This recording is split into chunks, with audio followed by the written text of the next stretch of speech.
al espacio de educación media, superior y superior. Mi nombre es María Antonieta Dávila y los invito a que nos sigan en la transmisión de EMSIS en Sonora. Agradecemos a la Secretaría de Educación y Cultura, a la Dirección General de Tecnología Educativa por hacer posible esta transmisión de EMSIS en Sonora. Y les doy los datos de contacto, es el correo electrónico emsisonora@gmail.com y el número telefónico 289-7600. Vamos a dar inicio al programa del día de hoy con la presencia del doctor Víctor S. Peña. Él es doctor en Políticas Públicas por la Escuela de Graduados en Políticas Públicas del Tecnológico de Monterrey, en donde obtuvo el grado de maestro en Administración Pública. Realizó un programa ejecutivo en la Escuela Kennedy de Gobierno en la Universidad de Harvard, licenciado en Derecho por la Universidad Autónoma de Coahuila y ha obtenido premios estatales por investigación y ensayo en materia de transparencia en los años del 2006 al 2008. Investigador visitante senior en el Instituto del Perú de la Universidad San Martín de Porres, Perú, y ha impartido conferencias sobre transparencia en países de Centroamérica y Sudamérica, así como también en Europa. Y es actual profesor investigador del Programa de Estudios Políticos y Gestión Pública del Colegio de Sonora. Bienvenido, doctor. Gracias. Muy buena tarde. Buena tarde. Bien, y vamos a dar inicio ahora sí con un punto que es de mucha trascendencia en la actualidad, que es la transparencia y rendición de cuentas. Y vamos a iniciar con la palabra base, o la pregunta base. ¿Qué es transparencia? Pues mira, antes que nada agradecer por supuesto este espacio de divulgación y sobre todo para ir socializando el conocimiento de un tema que siempre está, digamos, dentro de la agenda, como es la transparencia y la rendición de cuentas, el acceso a la información. Y pues para empezar, la transparencia es digamos una palabra que encierra esta inquietud de parte de los gobiernos y de la ciudadanía de conocerse mutuamente, ¿no? Si lo podemos bajar a niveles de relación personal, podemos estar de acuerdo que no haya secretos entre, digamos, los amigos o entre las parejas para que de alguna forma esto nos genere confianza. Bueno, la transparencia es básicamente esa misma idea aplicada al sector público, en donde exista una vitrina de cristal, es básicamente la imagen que se genera, en donde todo lo que hacen los gobiernos esté a la vista de las personas para que todos conozcamos cómo y qué hacen los gobiernos y en todo caso podamos participar. Muy bien, ahora nos vamos a otra pregunta. ¿Qué es la rendición de cuentas? La rendición de cuentas es, digamos, un paso más allá de la transparencia. Por una parte, en la transparencia podemos saber qué hace y cómo hace las cosas el gobierno, ya sea el de la República, el del Estado o el municipal. La rendición de cuentas es un paso adicional en donde si algunos de los que estamos observando a los gobiernos nos enteramos, podemos observar que hay alguna conducta de algún funcionario público que no es apropiada de acuerdo con la ley, con la norma que exista un mecanismo para decirle a ese funcionario público debes comportarte de acuerdo con la legalidad. No es rendir cuentas, no solamente informar, sino que exista una consecuencia en caso de que no haya un comportamiento adecuado, un comportamiento legal de parte del funcionario público. Muy bien, de acuerdo. Y nos vamos a el acceso a la información. ¿Qué es el acceso a la información? ¿Cómo lo manejan? Mira, básicamente el acceso a la información es un derecho. Y por ser un derecho te establece una serie de mecanismos, de procedimientos en donde la persona puede precisamente tramitar conocer lo que está haciendo el gobierno, ¿no? Entonces, si te fijas, aunque son tres palabras diferentes, es importante poder hacer esta distinción entre un, digamos, escalón básico de derecho de acceso a la información, en donde se le reconoce a cualquier persona, no solamente ciudadanos, sino personas menores de 18 años, incluso extranjeros, el que tienen un mecanismo que pueden accionar, que es este derecho, para preguntar y que en todo caso exista una respuesta de parte del gobierno o de las administraciones públicas.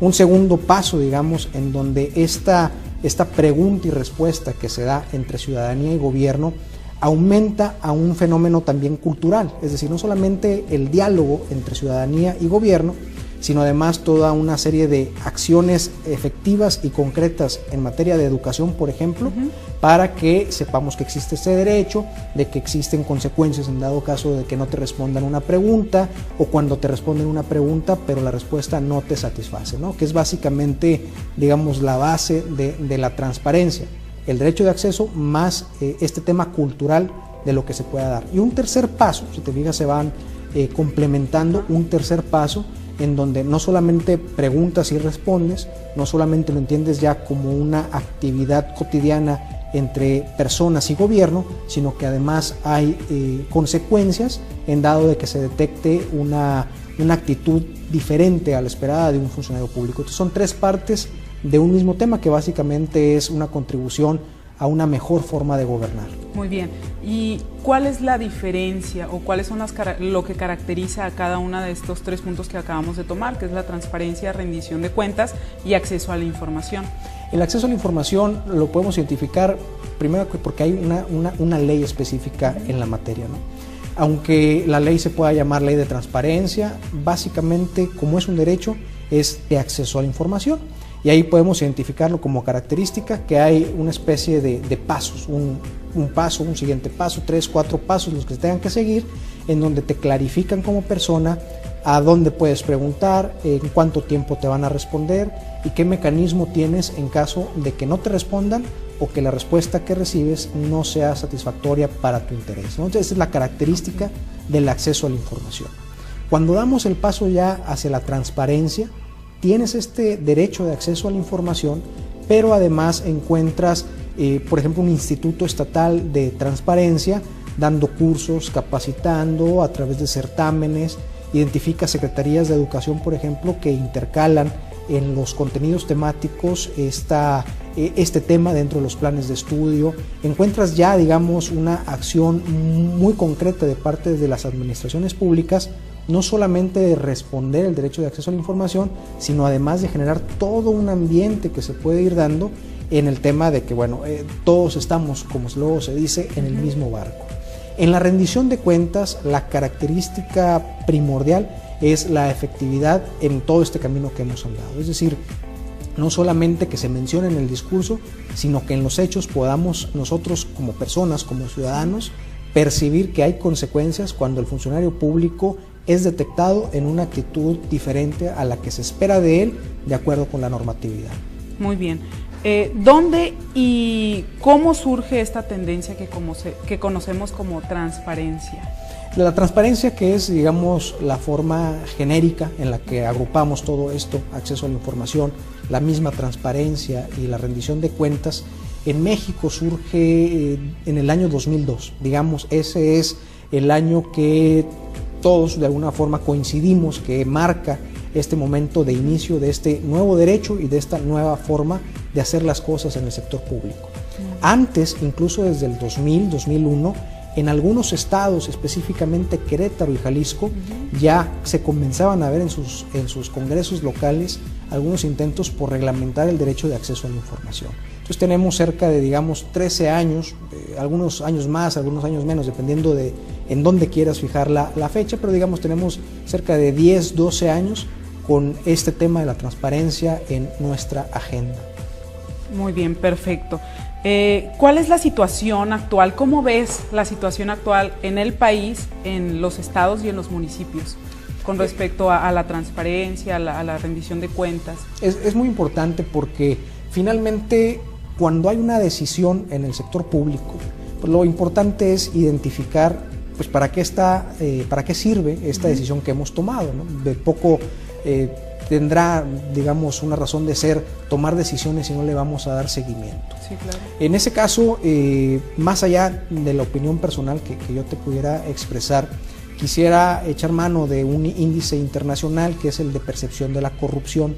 Este es un instrumento internacional que año con año, desde hace 15 años, Transparencia Internacional ha estado manejando, digamos, le ha dado seguimiento, y en donde encontramos que de los 160 países que este índice maneja en percepción de la corrupción, México está en el lugar 105, 107, dependiendo del año. no son cifras, digamos, para celebrar. Estamos en el último pedazo en temas de combate a la corrupción como una consecuencia de la transparencia.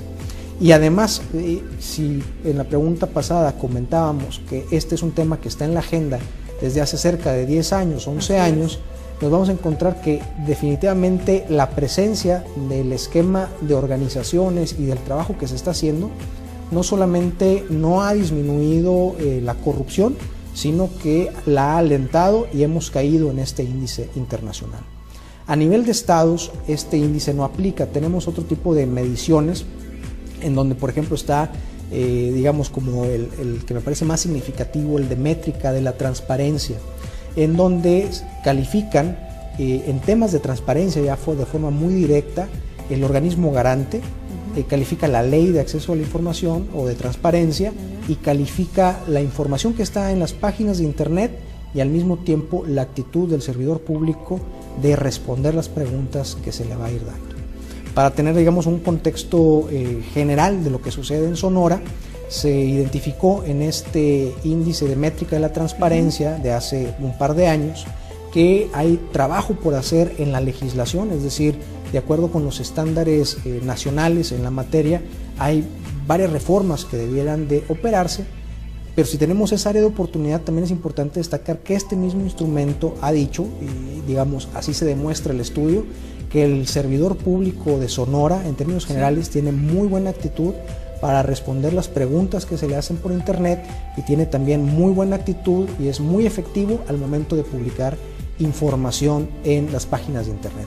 Y entonces tenemos, digamos, esta área de oportunidad muy importante que es el tema legislativo, pero también tenemos digamos, un campo muy fértil que es el del servidor público en Sonora, que está dispuesto, y así lo ha demostrado este estudio, a atender las solicitudes que se le hagan y a tener este diálogo entre personas y gobierno. Ese es el objetivo prácticamente del índice internacional. De este particular de la métrica de la transparencia. Luego ya hay, digamos, otros tipos de índices, uno específicamente... ¿Nos puedes comentar, especificar? Hay uno, por ejemplo, que es el más reciente, que tiene algunos días que lo podemos conocer, que es un índice también internacional que habla sobre los riesgos de la corrupción en el sector público, específicamente en las secretarías de la defensa. Entonces lo que nos encontramos es, digamos, un gran tema general que lo englobamos como transparencia, que lo podemos dividir, digamos, en acceso a la información como derecho, en la transparencia y en la rendición de cuentas, pero además nos podemos ir a través de la especialización y de la focalización del tema. Hace unos días, el 29 de enero, para ser exactos, se publica por Transparencia Internacional, el capítulo inglés, un índice específico de riesgos de la corrupción en el sector de las armas o de la seguridad, en donde de hecho tuvimos la oportunidad de participar elaborando el informe para el caso México, en donde específicamente se va, digamos, hacia estas áreas de oportunidad para un tema que me parece muy sensible en estos días en nuestro país, que es el de la inseguridad o el de la seguridad, según se le quiera ver, ¿no? De acuerdo. Entonces, bueno, nos vamos a otra pregunta. ¿Y dónde y cómo califican? Esta se me hace una pregunta muy, muy importante y muy interesante. ¿Dónde y cómo califican a México en cuanto al riesgo de la corrupción? Es en el sector privado, que es en el sector de la seguridad, que es específicamente este índice que hemos estado platicando. Hay, digamos, 6 categorías en la que este índice distribuye, ¿no?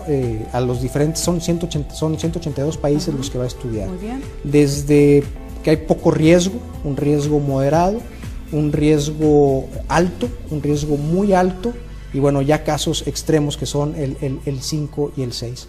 México, de acuerdo con esta información que tenemos desde finales del mes de enero, está ubicado como un país en cuyo sector de la seguridad está en un alto riesgo de la corrupción. Esto significa que no hay mecanismos establecidos, y cuando los hay no son efectivos, en donde las Fuerzas Armadas, en donde las policías, en donde las contrataciones que se hacen, por ejemplo, para comprar armamento y equipamiento, no tienen candados que eviten la práctica corrupta dentro de este sistema. Entonces es muy importante este índice que se especializa en uno de los aspectos, digamos, de todo lo que englobamos como transparencia, porque básicamente lo que nos está hablando es de un país en una coyuntura muy delicada en el tema de inseguridad, en donde se detectan áreas de oportunidad en donde se puede trabajar para disminuir estos riesgos de la corrupción en este sector.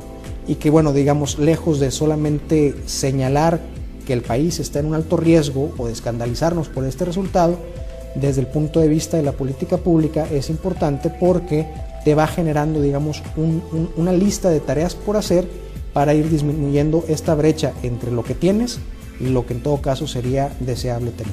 Muy bien, con respecto a la pregunta anterior, ¿cuándo se hicieron públicos los resultados? Se hicieron públicos en la madrugada del 29 de enero, es decir, ahora sí que es noticia fresca, tenemos 15 días, básicamente fue ese mismo día para nosotros en la tarde, y se ha difundido desde entonces a través de, digamos, una agenda que se estableció en Inglaterra a través de continentes, ¿no? Entonces, definitivamente, digamos, hay países que están en una situación mucho más extrema, específicamente lo que es el continente africano y algunas partes de Asia, pero México, insisto, ubicado como con un alto riesgo de corrupción en estas prácticas, pues no es un tema menor. Todavía, aunque ya es conocido el índice y se ha estado de alguna forma socializando su contenido, todavía, digamos, no hemos sentido la publicidad, por decirlo así, de este índice aquí en el continente americano, porque bueno, va por etapas y a pesar de que tenemos en lo específico México un alto riesgo de corrupción, pues no estamos, digamos, dentro de los grandes focos alarmantes, como insisto, es África o es Asia. Muy bien, ¿y por qué es importante todo este tipo de información? Bueno, esta específicamente es por el mismo hecho de habernos focalizado en un tema que es el tema de la seguridad. Muy bien. Es una práctica que no tiene antecedentes. Por lo general nos quedamos en mediciones de corrupción en términos generales, ¿no? Esta se va a un tema específico, y de este tema específico a nosotros en particular en uno que es muy sensible, el de la inseguridad.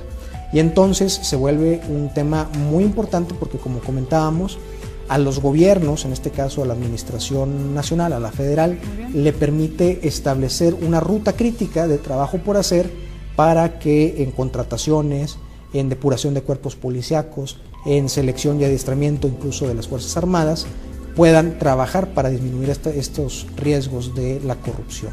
Excelente. Muy bien, un tema de mucha importancia, y ahora sí que nos podemos ir de largo para hablar respecto a ello, pero me interesa presentar un libro que es coordinado por el doctor Víctor S. Peña, que se llama A una década, que tiene temas y reflexiones sobre transparencia y rendición de cuentas como política pública en México. Este libro se presentó en la Feria Internacional del Libro en Guadalajara el 24 de noviembre del año pasado, 2012. Doctor Víctor, me encantaría que nos diera, por favor, ahora sí que un pequeño resumen de lo que es este libro A una década. Gracias. Pues bueno, básicamente en este trabajo que ya tenemos ya algunos años dentro del tema, ¿no? Uno de los productos de los más recientes es este libro, que te agradezco lo tengas y sobre todo que lo leas. Sí, claro. Que básicamente nuestra intención fue tratar de buscar respuestas a las mismas preguntas que tú hace algún tiempo me hacías. Es decir, finalmente la transparencia, la rendición de cuentas, el acceso a la información, pues tenemos ya 10 años, una década, como dice el libro, que ya lo escuchamos prácticamente todos los días, que políticos, independientemente de su partido político, lo utilizan, ¿no? Y la pregunta es, bueno, y más o menos, ¿qué impacto ha tenido en nuestra vida cotidiana, ¿no? Y entonces, con la colaboración de académicos interesantes, que además son especialistas en este tema desde diferentes aspectos, pero dentro de este tema, pudimos reunir cerca de 12 ensayos, son 12 capítulos en este libro. Muy bien. Que lo que hace es un recuento, un balance, un corte de caja, como lo mencionamos por ahí en el prólogo, en donde se hace un corte de caja y decir, bueno, este tema finalmente, ¿para qué nos ha servido? Y hay algunos autores que lo tratan de abordar, lo abordan desde el punto de vista, por ejemplo, de la teoría de la democracia. Bueno, la transparencia, cómo nos ha servido para mejorar nuestra democracia, ¿no? y a través de esa pregunta pues van desarrollando sus propios capítulos y vamos, digamos, desde un punto de vista teórico hasta una parte ya práctica, en donde incluso tenemos la fortuna de rescatar 3 casos muy interesantes de la instrumentación de la transparencia como una política pública. Tenemos, por ejemplo, el caso de Querétaro. El Querétaro es el primer estado en donde el tema se sube al Congreso y en donde 6 años después el mismo diputado que propuso la creación de un instituto de transparencia va y dice que es momento de desaparecer el Instituto de Transparencia. Y bueno, alrededor de todo eso, uno de los protagonistas de este cambio de parecer del mismo legislador nos va contando por qué este cambio de idea, ¿no? Que de alguna u otra forma nos va acercando a la idea de que podemos estar, como lo habíamos platicado en alguna otra ocasión, podemos estar de acuerdo en el que finalmente no hay quien esté en contra de la transparencia. El problema va a estar en el cómo, ¿no? Es decir, cómo lo vamos a instrumentar, a través de qué instancias, a través de qué tiempo y a través de qué instrumentos, en dónde lo podemos ver. Y así tenemos otros casos como el de Jalisco, por ejemplo, que fue un instituto modelo a nivel nacional por ser uno de los más avanzados y que terminó con una crisis muy grande, muy fuerte, muy profunda, en donde incluso el presidente comisionado se tuvo que, digamos, acuartelar en las oficinas del instituto y prácticamente lo sacaron a empujones de arriba de la silla que él usaba, ¿no? Es decir, cosas desde la teoría de la democracia hasta algo ya muy, digamos, de la vida cotidiana, que de alguna forma tratamos de ir reflejando cuáles son estos diferentes estadios e impactos que hay en la vida pública. Muy bien, excelente, a una década. Vamos a seguir hablando en un ratito más, vamos a un espacio de corte y regresamos, ¿de acuerdo, doctor? De acuerdo. Muy bien, los esperamos en unos momentos y regresamos a EMSIS en Sonora. Estamos de regreso en EMSIS en Sonora y seguimos con el doctor Víctor S. Peña, es profesor investigador del Colegio de Sonora. Vamos a seguir hablando un poquito acerca de A una década, el libro que se presentó, como lo comentamos anteriormente, en la Feria Internacional del Libro en Guadalajara en noviembre del 2012. Doctor, seguimos platicando un poquito de los temas y reflexiones que trae A una década. Gracias. Pues básicamente comentábamos que lo que se pretendió hacer ahí es ofrecerle al lector, tanto el especialista, digamos, como a quienes se están aproximando por primera ocasión a estos temas, pues un menú amplio de temas y reflexiones sobre esto que está en la agenda pública. Y entonces ahí puede detectar, digamos, el lector, por ejemplo, todo lo que tiene que ver con un análisis de la normatividad de las leyes que han existido y que existen ahorita hasta el momento en esta materia. Y nos vamos a encontrar que en este balance que hacemos de 10 años, pues vamos a tener una ley sobre otra, que finalmente lo que genera, o es parte del análisis que ahí realizamos y compartimos, lo que te genera es que algo que debiera ser algo tan sencillo como preguntarle a los gobiernos y que los gobiernos te respondan, pues comienza a hacerse complicado, comienza a tener, digamos, estas áreas en donde te tienes que convertir en un especialista para saber qué preguntar y cómo preguntarlo, ¿no? Y todo eso pues va digamos, en detrimento del propio derecho. Hay otras reflexiones, por ejemplo, en tema de archivos, muy importante. Si lo que te hace la transparencia como gobierno, el acceso a la información y la transparencia es tener este diálogo con las personas, necesariamente tienes tú que establecer internamente la organización de tus archivos.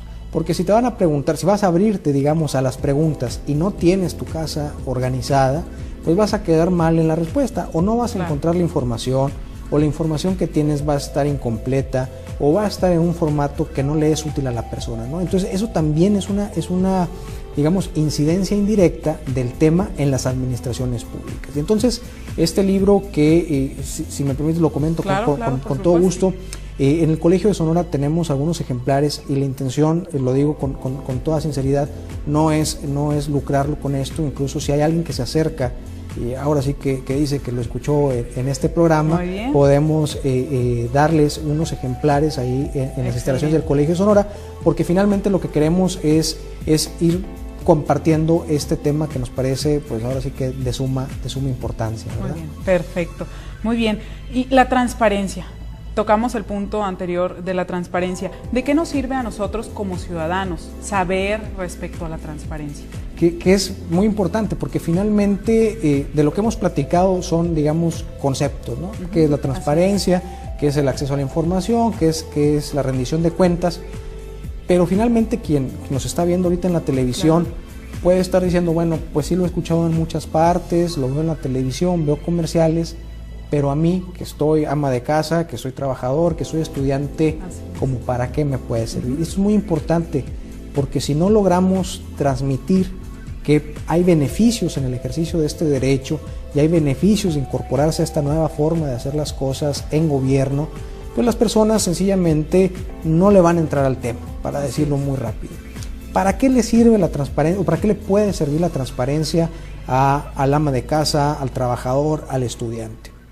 La idea es, y así lo han dicho, digamos, las experiencias internacionales, incluso algunas experiencias nacionales, le sirve primero que nada pues para mejorar la comunicación entre personas y gobierno, que ya en sí mismo me parece un asunto importante. Pero para cuestiones ya un poco más, digamos, de la vida cotidiana, mira, cuando no conocemos, por ejemplo, cómo se realiza un trámite ante cualquier oficina de gobierno, se abre la oportunidad de que pueda haber intermediarios que conozcan el procedimiento, pero que te pidan alguna cuota adicional para poder desarrollar algún trámite. No sé, pensemos en las licencias de manejar, en tener un certificado, en hacer algún pago de algún impuesto. Cuando uno desconoce cuáles son los pasos que se deben de seguir, algunas personas que ya lo conocen te va a cobrar por su servicio, ¿no? Así es. En el mejor de los casos, si no es que se abre incluso toda un área para prácticas de corrupción.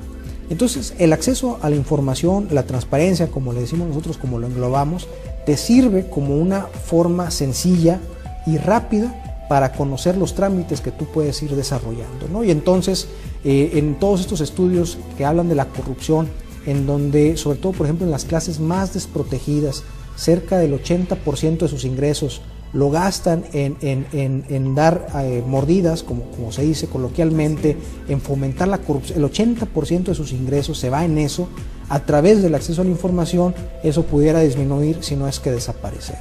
No solamente eso, alguien que quiera abrir un negocio, por ejemplo, que quisiera conocer cuáles son, digamos, el perfil de su mercado o cuál es el mejor lugar para localizarse por cuestiones de costos de renta, por cuestiones de la gente que lo está rodeando, por cuestiones de trámites y demás, a través del derecho de acceso a la información y de la transparencia puede tener una mayor claridad. Hay algunas, incluso talleres que en algunos estados está llevando a cabo las organizaciones empresariales para transmitir que a través del conocimiento de la información que ya está en la red, tú puedes disminuir tu margen de error al momento de establecer un negocio.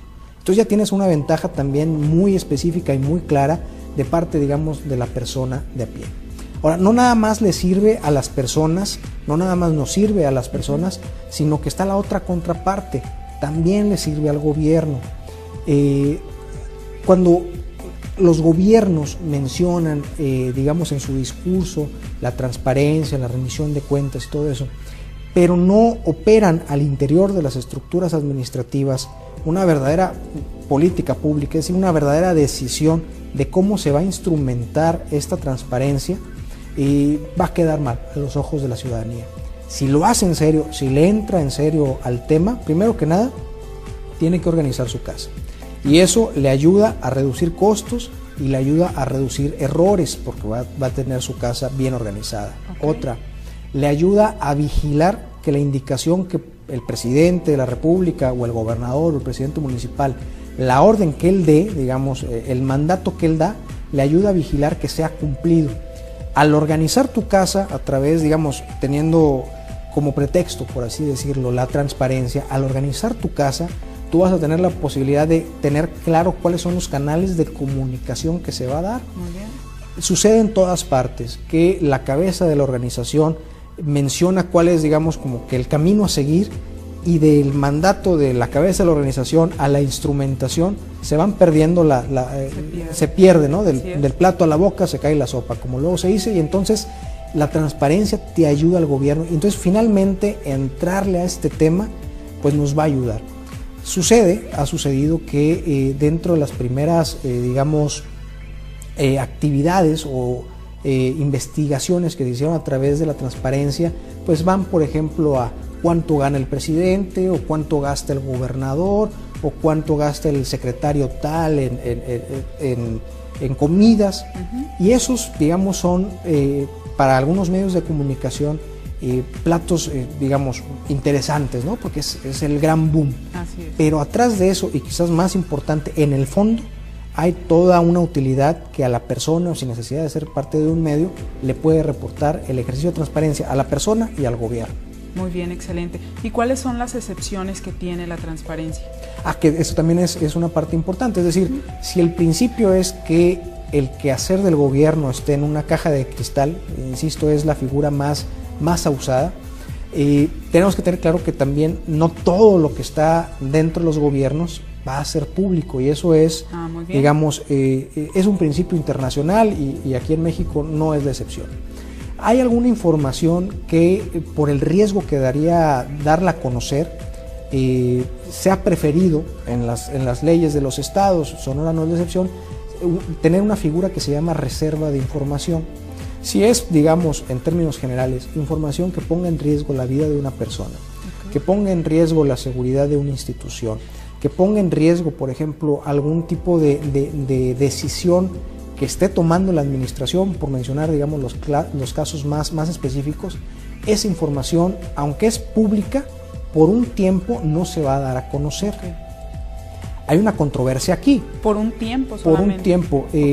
Dependerá de la legislación, a veces son 5, 10, 12 años, dependerá de la legislación, porque lo que se está diciendo es, mira, es información pública que se genera a partir de los impuestos, etcétera, pero por circunstancias específicas nos la vamos a guardar y no la vamos a dar a conocer hasta determinado tiempo, que es, una regla en donde ya lo que motivó guardarla, pues ya no tiene caso. Queda prácticamente en archivo. Ya queda en archivo, y entonces ya se puede conocer esa información.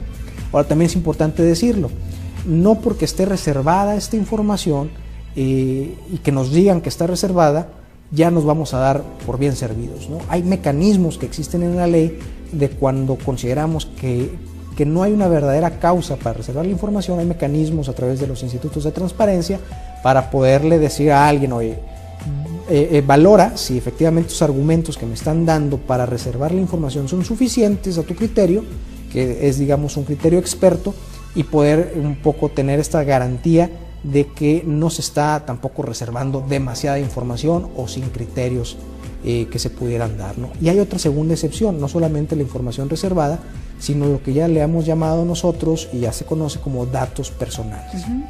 Una persona, cuando hace un trámite ante gobierno, entrega actas de nacimiento, números telefónicos, direcciones, en las clínicas públicas están nuestros archivos médicos, si tenemos alguna enfermedad están ahí en los archivos. Esa información no es pública, es información que le pertenece a la persona de cuya información se trate, y esa información no se debe dar a conocer.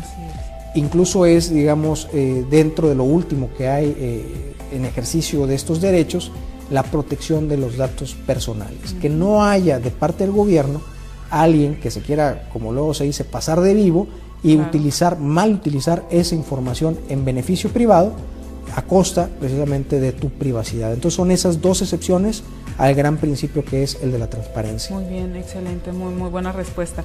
Y en la actualidad, ¿cuál es el mecanismo para acceder al derecho a la información? Básicamente, todas las dependencias de gobierno, federales, estatales y municipales, tienen una unidad de atención o unidad de enlace. Muy bien. Es decir, se tomó una decisión de que fuera un servidor público en específico quien recibiera la solicitud y fuera el encargado de buscar hacia el interior de la dependencia, la secretaría, el gobierno del estado, lo que sea, la respuesta, para después tener esta respuesta, dársela a la persona que hizo la pregunta. Muy bien. Le basta entonces al ciudadano identificar en el edificio al que quiere ir dónde está esta unidad de enlace o esta unidad de atención.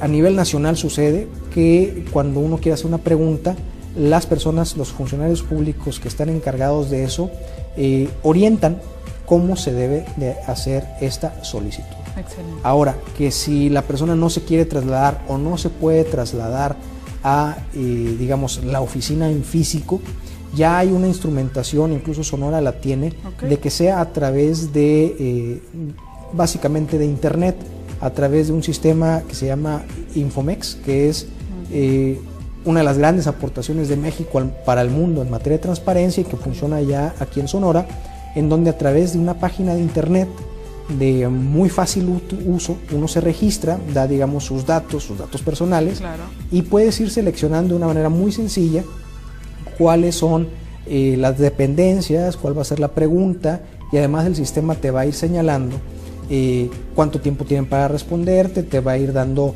digamos, las actualizaciones de cómo va tu pregunta, y para eso basta con que uno se acerque a las páginas de internet de los gobiernos, que es en este caso gobierno del estado, y seguramente ahí va a identificar un banner, como se le llama, o un icono en donde puede acceder a la información. Y esto es muy importante porque, insisto, muchas veces hay quienes dicen, no, pues está en internet, no todo el mundo maneja el internet, pero eso es más un paradigma que una realidad. Cada vez nos damos cuenta que las personas, sobre todo a través de los teléfonos celulares y en las casas, y si no en alguna papelería cerca de su casa, tiene acceso al internet. Y entonces es, digamos, un camino muy sencillo para poder conocer lo que se hace dentro de los gobiernos. Ok, de acuerdo. Entonces, nosotros como ciudadanos podemos recurrir a alguna dependencia, ya sea de gobierno estatal, de gobierno federal, y de una manera oficial o de una manera oficial a hacer la petición de lo que queremos saber. Y tenemos que ser atendidos, ahora sí que obligatoriamente, ¿verdad? Claro, es decir, ya en la práctica debemos ser, digamos, hay ciertas cosas que deben de cumplirse. Es decir, uno debe ser respetuoso, lo cual me parece no es descubrir el hilo negro. Hay que tratar de ser claros en la pregunta, pero no como un requisito, sino como parte de este intento de establecer un diálogo entre ciudadanos o entre personas y gobierno, ¿no? En el mejor de los casos hay que tratar de apuntar la pregunta, es decir, si sabes más o menos qué oficina es la que genera la información que tú estás buscando, pues preferentemente irte hacia esa oficina, ¿no? Tratar de hacer que esto sea una experiencia buena para las dos partes, tanto para los ciudadanos como para los gobiernos, pero básicamente ese es el mecanismo. Muy bien. Y próximamente, ¿qué temas vienen enfocados a lo que es la transparencia? Bueno, esto es importante porque todavía la palabra transparencia la encontramos en los discursos, en los documentos oficiales y demás, pero y la experiencia mexicana es muy rica en este sentido, de que la transparencia en sí misma no está teniendo los efectos que hace 10 años pensamos se iban a tener. Hace 10 años, cuando el tema llega a la agenda pública y, digamos, se vuelve parte del pan de todos los días, ¿no? Desde lo que comemos todos los días, se pensaba, y así lo decían quienes estudiaban el tema desde aquel entonces, que con la transparencia muchos de los problemas que se tenían se iban a ir disminuyendo, incluso desapareciendo, ¿no? La experiencia internacional ha mostrado, y la mexicana sobre todo, que no porque esté en el discurso la transparencia, el asunto está terminado.